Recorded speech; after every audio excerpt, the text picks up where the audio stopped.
2 Sussex Police and Crime Panel hearings are scheduled to take place in 2 days' time. I looked at the agenda published by the clerk to the panel to see what these hearings were about. The agenda was preceded by a suggested timetable.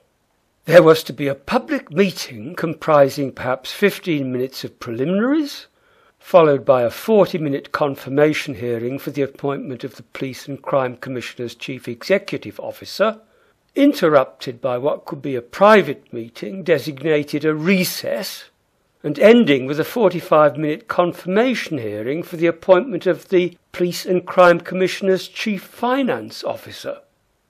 After lunch, the panel were to meet in private and consider secret minutes printed on yellow paper, though I have no knowledge of the panels agreeing that they should be secret, and spend an hour discussing the appointments and deciding whether to endorse them. Item 4 on the agenda, Part 2 Matters, reads, "Members are asked to indicate at this stage if they wish the meeting to consider bringing into Part 1 any items on the Part 2 agenda." Part 2 starts with, "The panel is asked to consider whether the public, including the press, should be excluded from the meeting." The agenda of the last meeting also featured this, and the panel did not consider the matter then, and will presumably not consider the matter on the 4th of April.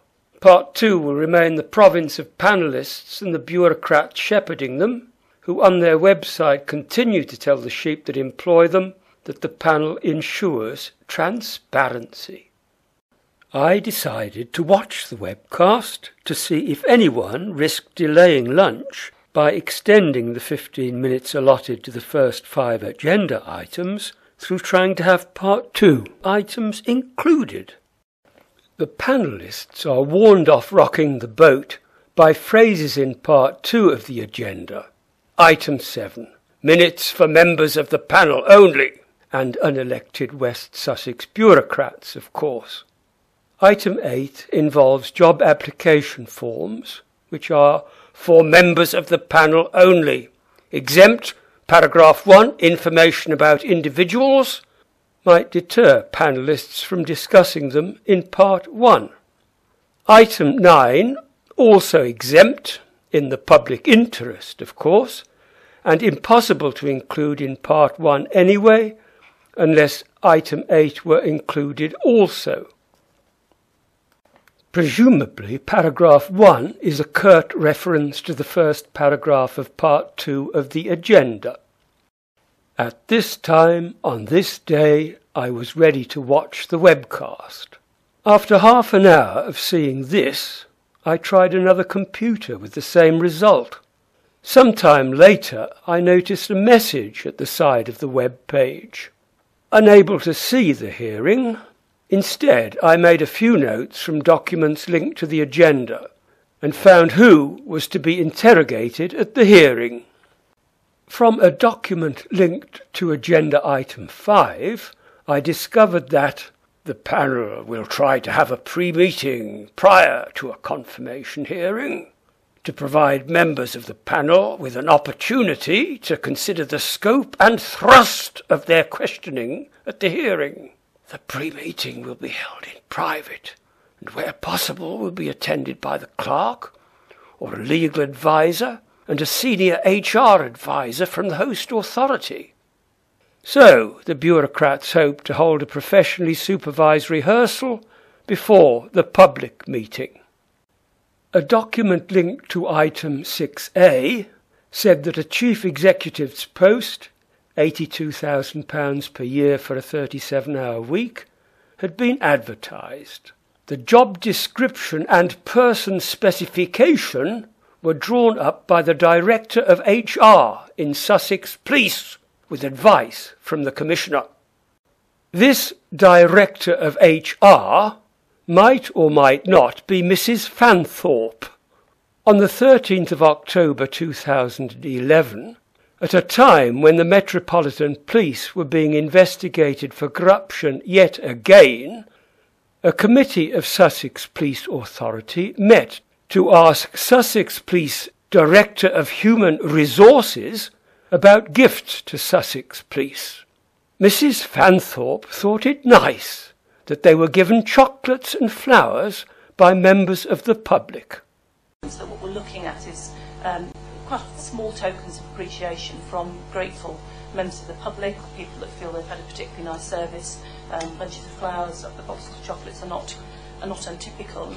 More than 20 applications were received, and 3 candidates were shortlisted by the Commissioner and her deputy, though a deputy would normally act instead of, rather than together with, a Commissioner.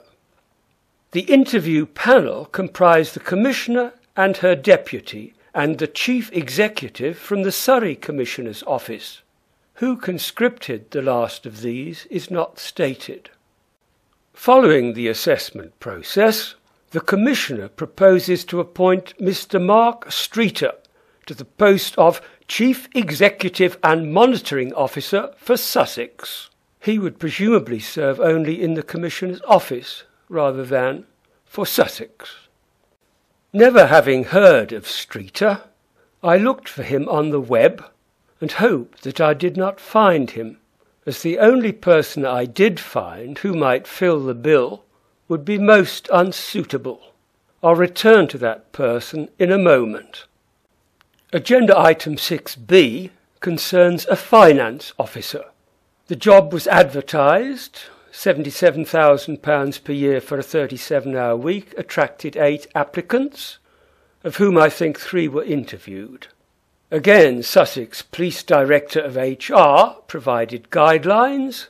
Applications or applicants were shortlisted by the Commissioner and Deputy Commissioner, and the interview panel comprised, it is said, the Commissioner and her Deputy, the Solicitor to the Commissioner. That is, I presume, untrue. Following the assessment process, the Commissioner proposes to appoint Mr. John Eagles to the post of Chief Finance Officer for Sussex. If that were true, it would be a big jump. Eagles had previously been Deputy Treasurer for Sussex Police Authority.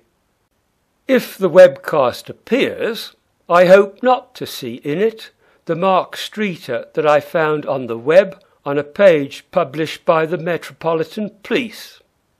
It starts, Mark joined Sussex Police in 1982, and over his 28 years with this force, he undertook a range of senior commands, including Head of Special Branch and Head of Specialist Operations. In 2000 and 2001, Mark led on the planning and performed the role of Gold Command for the security operation to police the government's political party conference in Brighton. So he was there for the years during which I experienced at first hand the corruption and the institutionalised dishonesty practised by Sussex Police. Streeter has only been in his present job for a couple of years. In 2011, Mark joined the Metropolitan Police Service on promotion to the role of Commander Intelligence and Covert Policing. Who provides a check on Sussex Police? Her Majesty's Inspectorate of Constabulary occasionally produces reports, though they seem to be produced by police officers and rely heavily on what Sussex Police tell them. The Independent Police Complaints Commission was set up to deal with complaints about the police, but they usually work in collusion with the police and use a light touch, afraid to antagonise the police.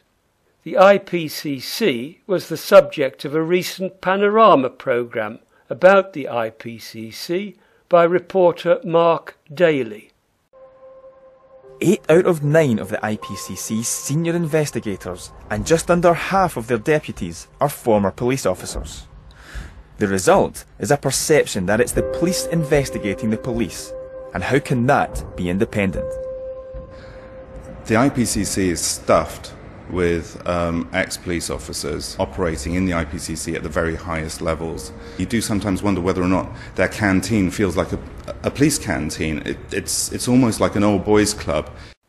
It is now Saturday evening. Tomorrow was yesterday. The technical issues have not succeeded in resolving themselves, and they probably don't work on a Sunday. The website still says available soon, but I'm not waiting, so the video ends here. I might provide a sequel if the webcast ever appears and the decisions of the transparent panel are published.